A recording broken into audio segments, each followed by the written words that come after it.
Bueno, buenos días con todos. Antes de entrar en el tema, quería comentarles algo. Esta serie, como dijo Tania al inicio, pues la denominamos Masterclass. Y eso me hizo recordar mis clases en la maestría, justamente, y dos aspectos en los que hago énfasis con mis alumnos. Uno de ellos es que usualmente para entender un fenómeno, un comportamiento, una situación, sobre todo cuando es nueva, tenemos que simplificar y de alguna manera aislarlo, que es la palabra que está de moda ahora, para poder hacer su análisis. Entonces después procedemos a conectarlos con otros para simular un poco lo que ocurre en la realidad cuando las cosas ocurren simultáneamente, ¿no? Y menciono esto porque hoy vamos a dar una mirada desde el trabajo en la organización, en la empresa, a el periodo de confinamiento en casa, de aislamiento, de distanciamiento. El otro punto es que no hay recetas, no hay una fórmula, sobre todo cuando enfrentamos situaciones nuevas, y yo digo con frecuencia a mis alumnos que deben estar preparados para resolver problemas complejos, problemas nuevos, para tomar aquella decisión que nunca pensaron tendrían que tomar. Y yo creo que para muchos de nosotros llegó justamente ese momento de tomar la decisión. Y en algún grado, a mí también, al preparar este tema, porque haciendo uso obviamente de conocimientos, experiencia, he tratado de entender lo que pasa para poder hacer algunas sugerencias. Pero todos en este momento creo que estamos haciendo uso de nuestros recursos para enfrentar situaciones sin precedentes que nunca habíamos tenido que enfrentar. Ahora sí, pues paso al tema que nos ocupa. Vamos a mirar el día de hoy el impacto de la pandemia en las emociones, los sentimientos y los comportamientos. La respuesta de la organización, que fue a través de teletrabajo y las universidades con educación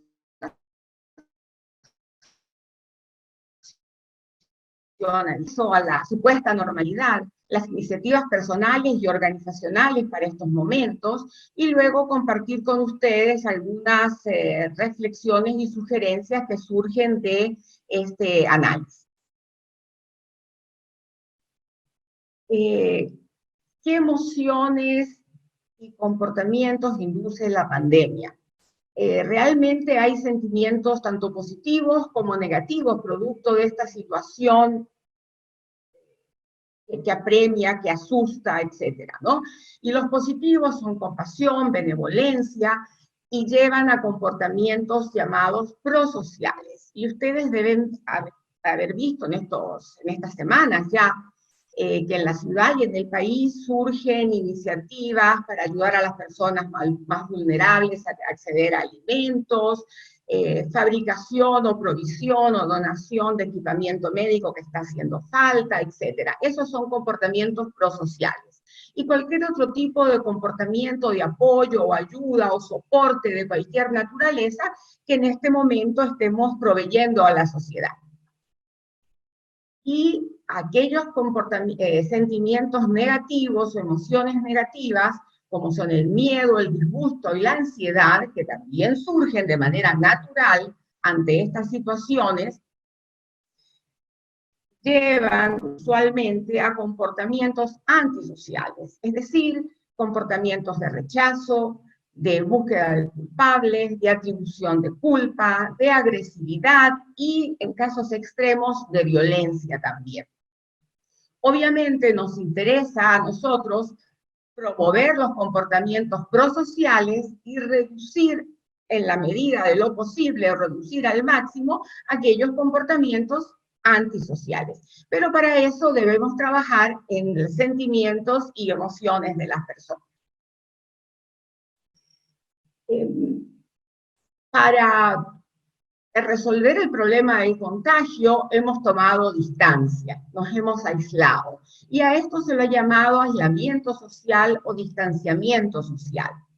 Y justamente cuando preparaba esta charla, me llegó por algunas de estas días una nota, un escrito de un profesor de Stanford que comentaba que lo peor que pudimos haber hecho era llamar a este momento, a este periodo, distanciamiento social, que realmente es un distanciamiento físico. Lo que necesitamos poner es distancia física para evitar el contagio, pero obviamente lo que más necesitamos en este momento es la cercanía social, porque son dos cosas diferentes. El distanciamiento social es la interrupción de toda relación interpersonal, comunicación, afectividad, solidaridad, empatía, que son aquellas que más necesitamos en este momento. Y por lo tanto debemos ver cómo mantenemos la conexión social mientras nos distanciamos físicamente. Es decir, debemos buscar distanciamiento físico, pero cercanía social.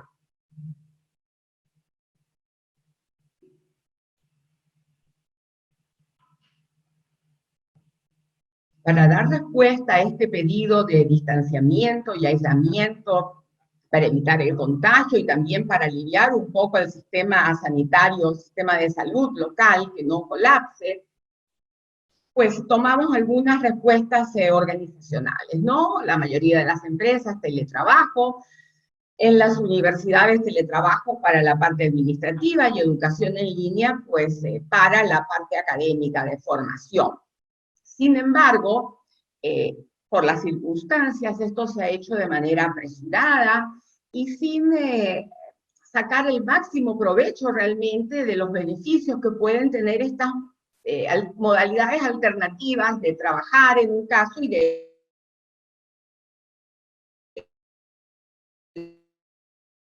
un caso abrupto de un sistema de trabajo a otro, sin la debida planificación, sin un periodo de aceptación, sin poder adaptarse, pone de alguna manera mayores demandas laborales en los individuos. Casi que de un día para otro, en piloto automático, comenzamos a teletrabajar, a educar en línea, y yo estoy aquí trabajando desde casa sin saber cómo, ¿ya? Y eso también tiene sus impactos, no solo en la producción, que parecería ser el primer problema y realmente es el menos importante, porque en términos de nuestra productividad, etcétera, este periodo es temporal. No sabemos cuánto va a demorar, la incertidumbre le agrega peso negativo a la situación que enfrentamos, pero es temporal. Eh, Sin embargo, la preocupación, originalmente la mía, iba por el periodo o el momento en que nos toque regresar a la llamada normalidad, es decir, volver al trabajo, volver a los edificios donde trabajábamos, a las universidades, a los bancos, a las fábricas, etc. Analizando toda la situación, me doy cuenta de que realmente hay dos tiempos que debemos reconocer. El aislamiento, no menos importante que el momento en el que nos toque regresar a la empresa de cemento, digamos, al edificio donde trabajamos. Porque el periodo de aislamiento produce o produciría al momento de regreso probablemente apatía, desapego y desconfianza, si es que no hacemos algún tipo de intervención durante este periodo. Y como les decía, mi preocupación inicial era cómo la incertidumbre, el miedo, la intolerancia, la discriminación, prejuicios, etcétera, que experimentamos en mayor o menor grado durante este periodo de distanciamiento, iban a afectar el trabajo y la productividad. Y me he dado cuenta, como ya mencioné, que debemos mirar estos dos momentos. No el primero solamente como un proceso de transición para llegar al otro, sino porque es importante en sí mismo. Y como les decía, debemos procurar en este periodo de mantener la conexión social. ¿Cómo la mantenemos? Paradójicamente, la mantenemos haciendo uso de aquella tecnología que antes de enfrentar la pandemia decíamos que nos volvía antisociales. Todos ustedes deben recordar memes, videos, fotos, etcétera, donde se muestra a dos personas una al lado de la otra y cada cual chateando, trabajando en su teléfono, pero sin conversar, sin hacer contacto visual. O la escena clásica de la mesa, donde la familia no conversa, no comparte, sino que todos están con sus celulares. Bueno, ese es ahora el único recurso con el que nosotros contamos para mantenernos conectados socialmente. Y por lo tanto debemos mantener nuestros grupos de WhatsApp, los chats, las videoconferencias, diversos espacios para tratar de simular, aún estando lejos de la empresa, la sobremesa, el momento del café, usar el sentido del humor, tratar de mantenernos cerca y apoyar. Esto es crítico para reducir el impacto negativo que en nosotros y en la organización puede tener este distanciamiento físico que en algunos momentos podría combinarse con distanciamiento social si de manera expresa no proveemos los espacios para interactuar.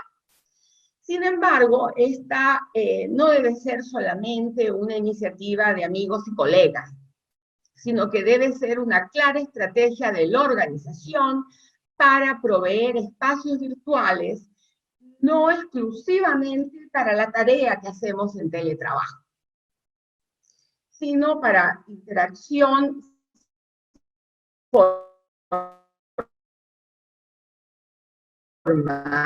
también para alguna interacción informal. Y aquí es donde surge el engagement, y más adelante voy a comentar algunas actividades concretas que yo considero son importantes para mantener esta conexión con la organización, así como la queremos mantener con amigos, familia y colegas. ¿Por qué el engagement? Y uso el término en inglés porque la traducción al español podría confundirse con la traducción de otros conceptos que son muy similares en inglés también. Es un involucramiento de la persona íntegramente. Es un involucramiento tanto cognitivo, como físico, como emocional. ¿Y por qué traigo a colación el engagement? Porque yo creo que es aquel recurso que tenemos como organización para desarrollar, si no existía, y para mantener, para sostener, si es que ya existía.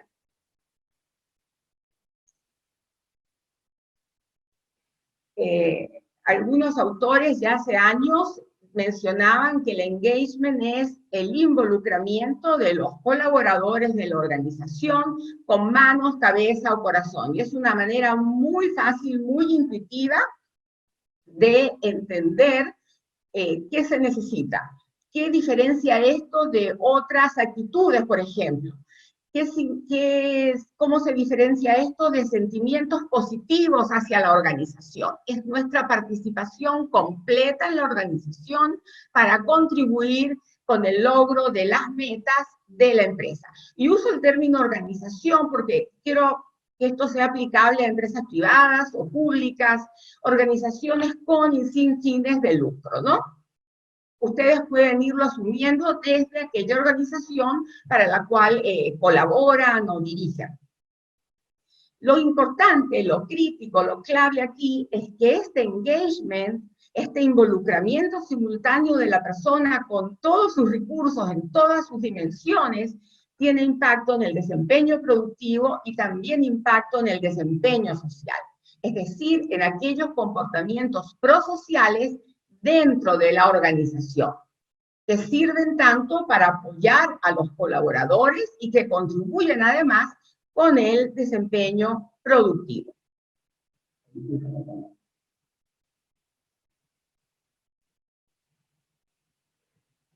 Entonces, es clave para que este periodo sea saludable, saludable en términos psicológicos, saludables en términos de seguridad para nuestros colaboradores, de seguridad psicológica, sostener el engagement y cómo se lo sostiene.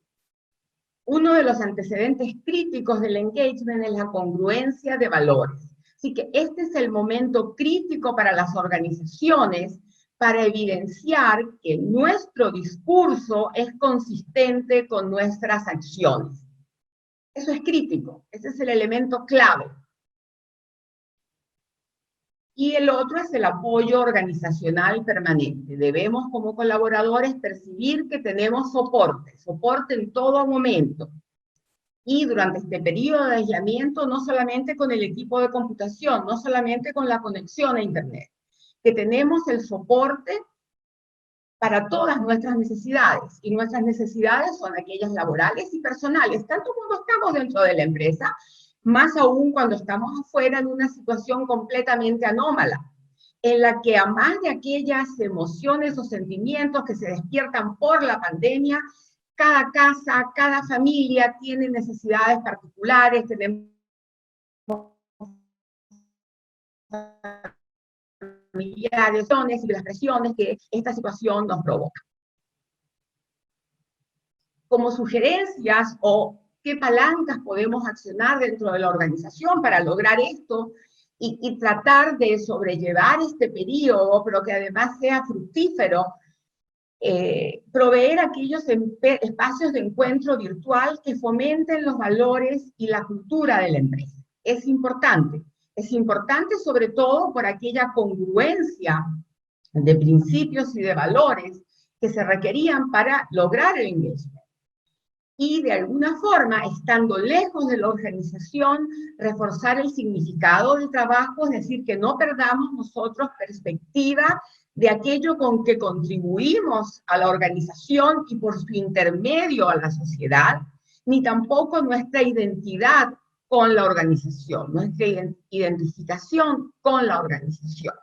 Entonces, esto es crítico y por supuesto es diferente para cada empresa, porque depende de sus propios valores, depende de su propia cultura, depende de los impactos que de manera natural tenga la organización en la sociedad. El significado de mi trabajo es uno u otro, pero no podemos perder perspectiva. Nosotros necesitamos saber, conocer que contribuimos, no que somos anónimos. Entonces, eso es crítico y eso es el primer punto y da cabida a todas aquellas iniciativas que teniendo valores y cultura presente y la misión propia de la organización, esta pueda diseñar para proveer estos espacios. Y sugerencias específicas también, el transmitir la visión, aunque sea muy a corto plazo, el mantener clara la visión, mantenerla siempre presente. En nuestra misión deben estar claros y debemos poder transmitir nuestros valores y nuestras prioridades, y eso es crítico, ese marco de referencia para quienes en este momento estamos fuera, en casa, y necesitamos un marco referencial. Es importante comunicar las decisiones, aunque sean pequeñas, aquellas que cuando trabajamos presencialmente, a lo mejor no hace falta comunicarlas porque todos nos damos cuenta de que se ha tomado alguna decisión. La interacción de los directivos en diferentes niveles con quienes estamos trabajando en casa, y más que interacción es presencia. Presencia del gerente, presencia del jefe, presencia del supervisor. Cuando digo presencia es así como en el caso del engagement, es con todo. Con cabeza, con manos, cabeza y corazón. Es decir, no es solo una comunicación porque en este momento se ve bien que yo haga un manifiesto. No, es presencia. Necesitamos presencia de ellos y presencia de nosotros. No solo teclear todo el día para cumplir con algún requerimiento laboral. Es formar equipos virtuales y estimular, obviamente, las sugerencias de los colaboradores con ideas y para resolver los problemas que podemos estar enfrentando en este periodo, y adelantándonos además a los problemas que vamos a enfrentar cuando regresemos al trabajo, que no serán menores, porque no es solo la organización, la economía local, regional, del país, etcétera, todas enfrentan grandes dificultades, por lo tanto, vamos a necesitar diferentes miradas para resolver estos problemas, y qué mejor que aquellas miradas y ideas provengan de las personas que experimentan nuestra organización, nuestra industria, que la conocen, etcétera, y que además están comprometidos por sacar adelante. pero yo mencioné valores.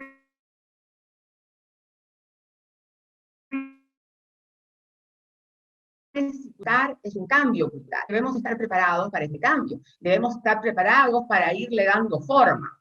Durante el tiempo que hemos estado fuera de la empresa trabajando, y mientras este tiempo sea más extenso, este periodo sea más largo, mayores cambios de hábitos y preferencias vamos a haber experimentado. Vamos a tener que adoptar para las empresas que ya no lo tenían un nuevo valor fundamental, que es la confianza. ¿Y por qué? Durante este periodo de trabajo desde casa o de estudio desde casa, hemos tenido mayor independencia, mayor autonomía, más agilidad, más flexibilidad, etcétera. Y nos hemos dado cuenta que funciona, seguramente.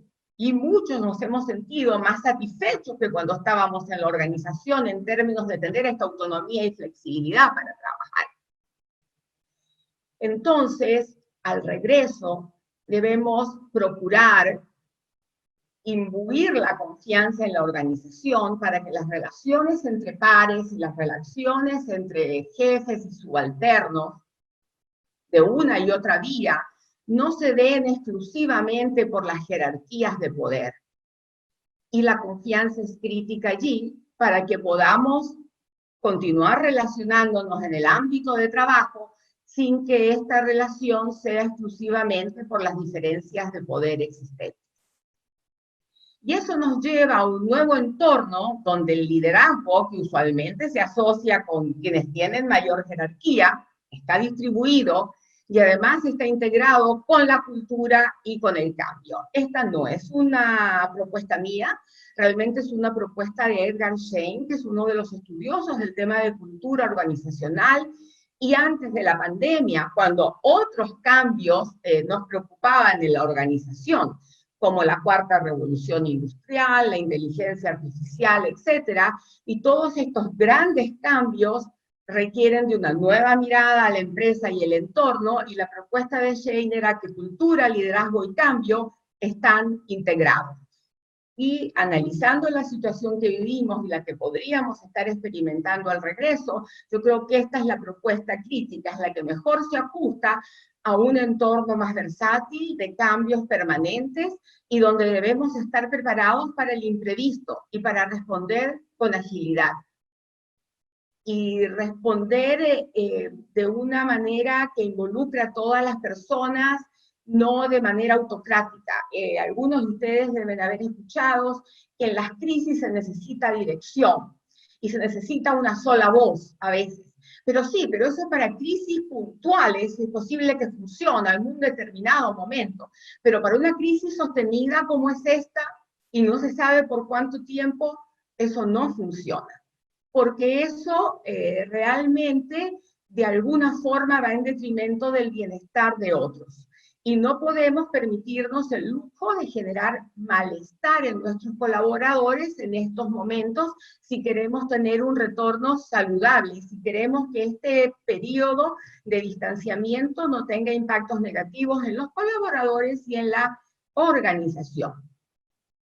Entonces, este periodo de transición es crítico, y debemos verlo y aprovecharlo como un periodo para repensar, aprender y renovar. Realmente todos hemos aprendido algo nuevo en las semanas que llevamos en la casa del distanciamiento. Corremos el riesgo, sí, sobre todo las organizaciones, de poner énfasis en los resultados, porque son importantes, no se puede negar su importancia. Pero hay que tener cuidado que este énfasis en los resultados no vaya por encima del bienestar de las personas. Si esperamos pasivamente que regrese la calma,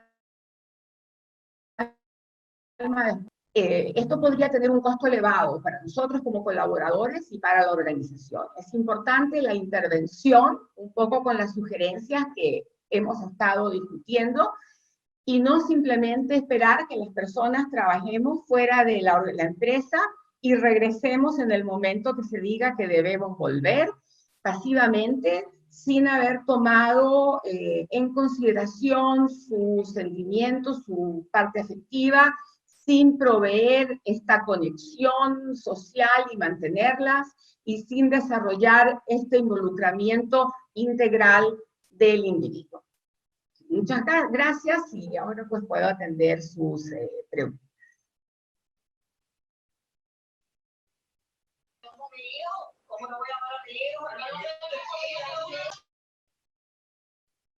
Hola.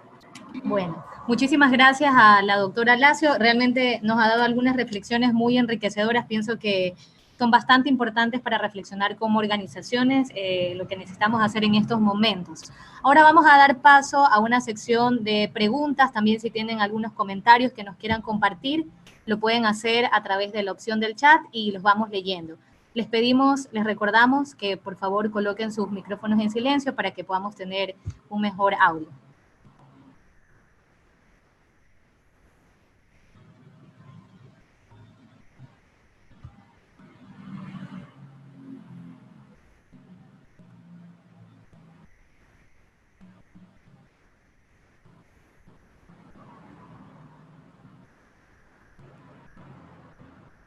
Bueno, mientras alguno se anima a hacer alguna primera pregunta, les agradecemos. De hecho, hoy tenemos un récord de participación en nuestros webinars. Muchísimas gracias por esta audiencia que hemos tenido el día de hoy. Realmente cada uno de los temas que estamos ofreciendo a ustedes son bastante importantes y obviamente esperamos que les sea de mucha utilidad.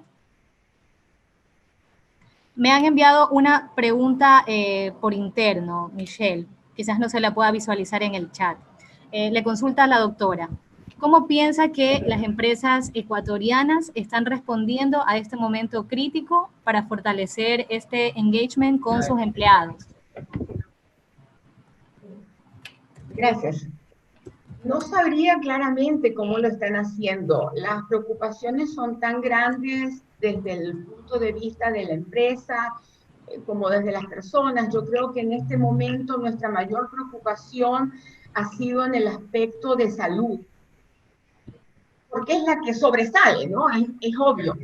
Pero si bien la salud está relacionada con el bienestar, no hay que dejar de lado los otros aspectos. Son tanto más importantes. La incertidumbre crea estrés, el estrés nos debilita y nos hace más susceptibles a enfermedades incluso. Entonces, no es que esté mal preocuparnos sobre la salud o darle prioridad a la salud, pero tampoco debemos de cuidar los otros aspectos, sobre todo porque este periodo parece que va a ser extenso. Listo, tenemos otra consulta. ¿Cómo puede una empresa generar engagement en estos tiempos con sus clientes? Interesante el término que se usa con los clientes, no es engagement, pero creo que es el mismo, mantener la conexión social con ellos. Muchos de los clientes no son personas naturales, son empresas también que están experimentando las mismas situaciones. Entonces, abrir estos canales de comunicación, de interacción, conocer las necesidades del cliente, que probablemente, así como van a cambiar los hábitos nuestros como colaboradores de una empresa, los hábitos de los clientes de compras van a cambiar también probablemente, sus necesidades y sus prioridades de consumo van a cambiar. También es eso, mantener esta conexión por los mismos medios de comunicación que estamos usando ahora y conocer mejor las necesidades del cliente y poder responder con aquello que necesitan y en los nuevos tiempos, ¿no? Si antes a lo mejor el tiempo de entrega no era una preocupación, es probable que ahora lo sea. Los medios de distribución, de logística, antes existían unos, ahora con las preocupaciones de contagio puede hacer que algunas empresas tengan que implementar otros. Ya hemos visto, por ejemplo, cómo muchas empresas han implementado canales a domicilio cuando antes no los tenían, ¿no? Sino que eran grandes distribuidores o para grandes consumidores. Entonces, también creo que es la comunicación permanente y cercana es válida, obviamente con otros temas, ¿no? Bien. Emilio Aguirre nos hace la siguiente pregunta. ¿Qué estrategias se deberán usar para que el distanciamiento social no afecte en gran medida a las personas que tienen emprendimientos o que viven del día a día? Bueno, voy a remontarme a algo que ocurrió hace años, cuando recién salieron los teléfonos celulares o cuando se masificaron los teléfonos celulares y vimos cómo el teléfono celular era una herramienta de trabajo ya indispensable, sobre todo para aquellas personas que trabajan el día a día.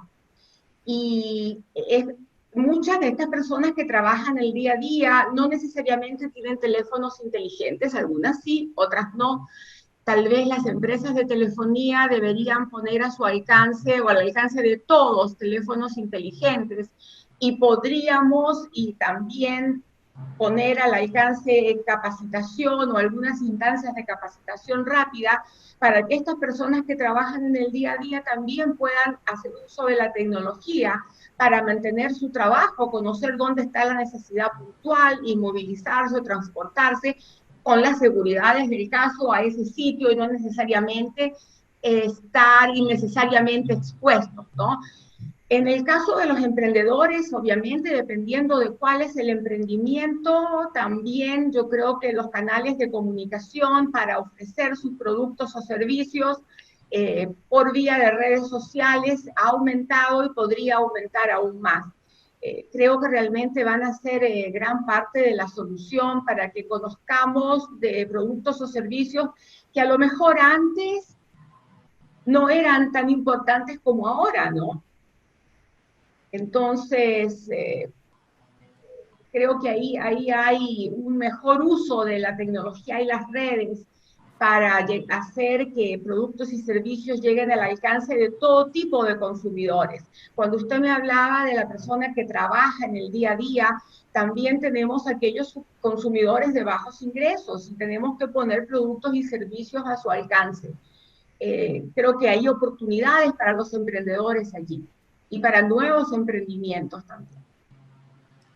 Bien, nos han estado haciendo llegar algunas consultas más. Voy a tratar de leer, como todavía tenemos tiempo, algunas preguntas adicionales.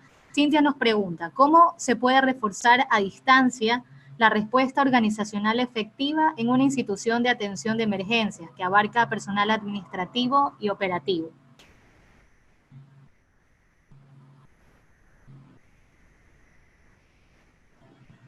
Ya, hemos visto que han surgido, he visto que han surgido, y los demás también seguramente, unas instancias incluso de consulta médica a distancia en línea.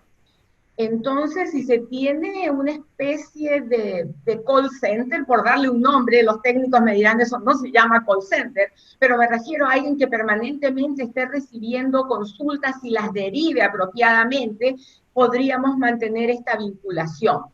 Y la otra es haciendo llegar consejos y sugerencias con el debido sustento, ¿no? Porque también hemos visto una proliferación de consejos que si los seguimos a lo mejor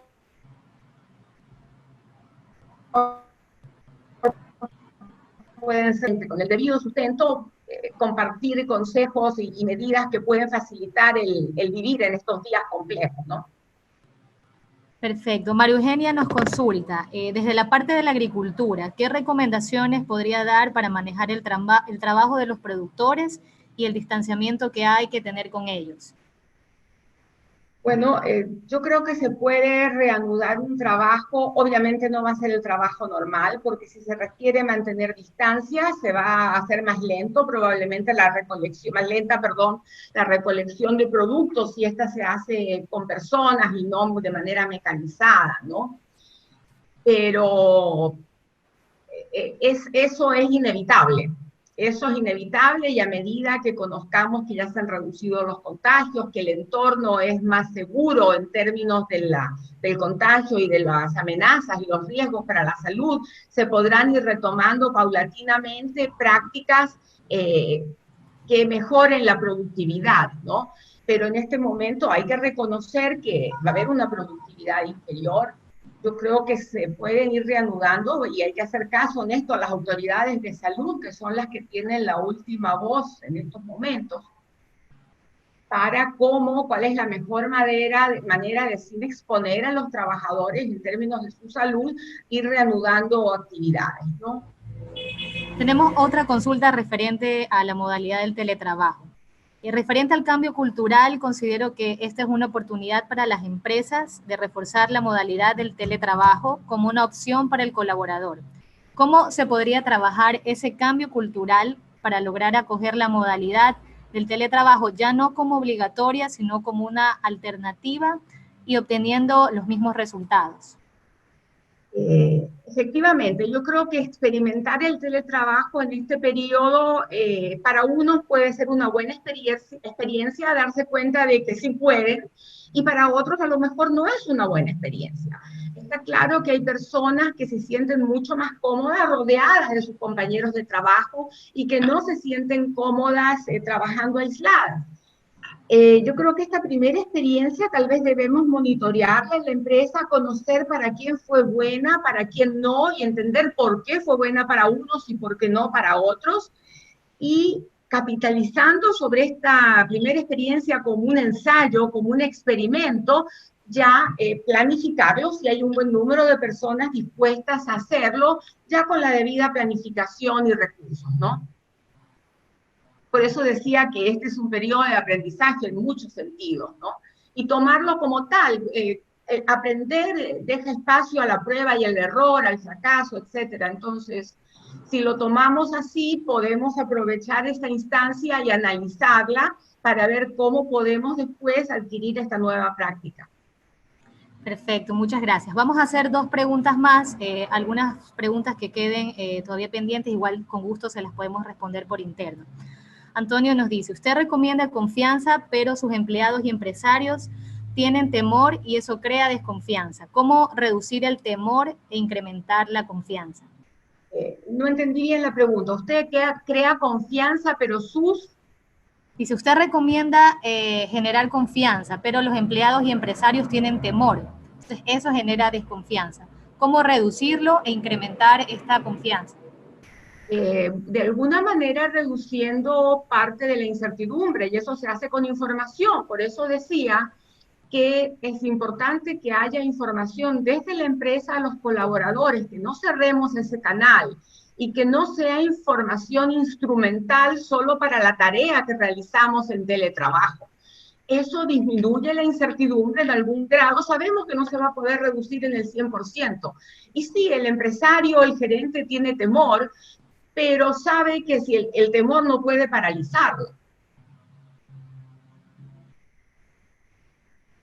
Y no debe manejar, debe sobrellevar ese temor para poder reducir la incertidumbre y el temor de sus colaboradores. Es un poco parte del rol de alguien que lidera una organización. Y esa es la única forma como puede ir creando espacios de confianza paulatinamente. Muy bien. Francisco consulta, en los actuales escenarios de teletrabajo, ¿cómo la empresa puede integrar las generaciones baby boomers y los millennials? Yo creo que es una buena oportunidad y voy a hablar un poco por mi experiencia, ¿no? Ustedes deben verme y darse cuenta que no soy millennial, ni baby boomer, estoy creo que un poco más atrás. Y justamente como no todos nos sentimos cómodos con las interfaces tecnológicas, etcétera, es bienvenido en este momento, es bienvenida la colaboración de aquellos para la cual es natural, porque además cuando nos enseñan, y lo he experimentado, lo hacen tan fácil que uno también se da cuenta que no es complejo y pierde parte del temor, ¿no? Entonces creo que es una buena instancia para hacer estas especies de mentoría reversa que se llaman in situ, pero a distancia. Colocar a los más jóvenes a facilitar el uso de algunas herramientas con aquellos que son de otras generaciones y en estos equipos de trabajo virtuales también integrar diversas generaciones. Creo que el darnos cuenta de lo que tenemos que aprender de todos va a favorecer la aceptación y la integración generacional. Muy bien.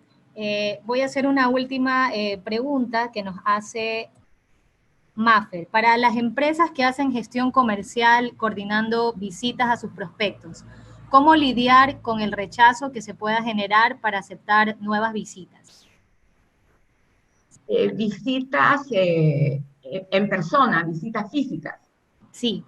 Yo creo que eso, mientras dure el temor de contagio y mientras las autoridades sanitarias recomienden el aislamiento, no es lo aconsejable, habría que buscar otros canales para hacer las visitas. Y después se pueden ir recuperando paulatinamente, ¿no? Pero creo que no es el momento, tal vez es el momento de mantenerse cerca con información útil, no bombardear con información, porque obviamente eso genera más rechazo que otra cosa, pero el mantener presencia con aquella información que es útil para aquellos clientes que antes visitaba de manera personal. Pero hay, así como mencioné cuando me hablaban del trabajo agrícola, hay que entender que no todo puede volver a hacerse de la manera habitual y que en este periodo algunas actividades deben interrumpirse y posponerse, ¿no? Eso es lo que toca. Bueno, muchísimas gracias a todos, realmente gracias por compartirnos sus comentarios, sus consultas, a la doctora Lacio también por darnos estas recomendaciones muy puntuales. A nombre de SPAE les queremos agradecer por su participación, también aprovechar en invitarles a nuestro próximo masterclass, Repensando Estrategias para el Futuro Inmediato, con el profesor William Loyola, que vamos a tener el próximo jueves 9 de abril. También los invitamos a seguirnos en nuestras redes sociales, en Twitter, LinkedIn, Instagram y Facebook, como SPA, Escuela de Negocios del ESPOL, y visitar nuestra página web donde podrán encontrar información sobre estos eventos que estamos poniendo a su disposición, así como publicaciones, contribuciones intelectuales de nuestros profesores y directivos e información de nuestros programas. Nos vemos la próxima semana. Muchas gracias.